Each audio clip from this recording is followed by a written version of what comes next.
आपल्यासोबत संवाद साधण्यासाठी वनमंत्री गणेश नाईक आहेत। दादा, खरं तर TV9 मध्ये स्वागत आहे आपलं। खरं तर आज रविवार असला देखील आपण कटिबद्ध दिसताय, त्याबाबत काय सांगाल? ऐरोली गावच्या संघर्ष महिला मंडळाच्या माध्यमातून आज उषा पाटील यांच्या नेतृत्वाखाली महिलांना एकत्र आणून जशी लाडकी बहिणी योजना महाराष्ट्र सरकारनं महिलांकरता साकारली आणि तिचा प्रवास अतिशय दमदार सुरू झालेला आहे।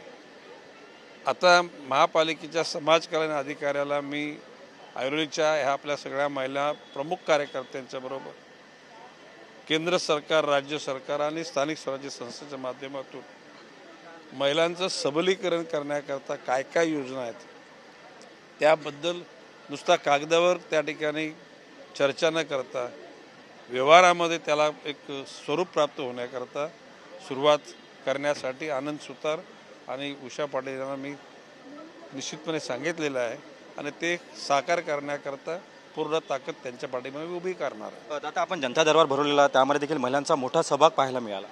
नाही, जनता दरबारामध्ये महिलांचा सहभाग कायमचाच असतो आणि स्वतःकरता लढण्याची महिलांची तयारी झालेली आहे आणि महिलांना यश मिळेल असं माझा विश्वास आहे। खरं तर काल शिवसेनेचं मध्यवर्ती कार्यालय वाशीमध्ये खुलं करण्यात आलेलं आहे। एकनाथ शिंदे देखील आता नवी मुंबईमध्ये ॲक्शन मोडवरती पाहायला मिळतात।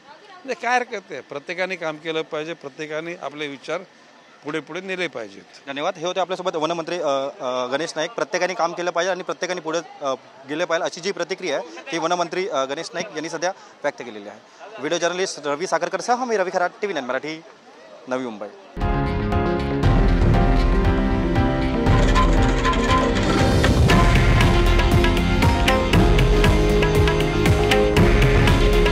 हे आहे देशातील नंबर 1 न्यूज नेटवर्क आणि आपण पाहत आहात TV9 मराठी। काळजी तुमची, हित महाराष्ट्राचं।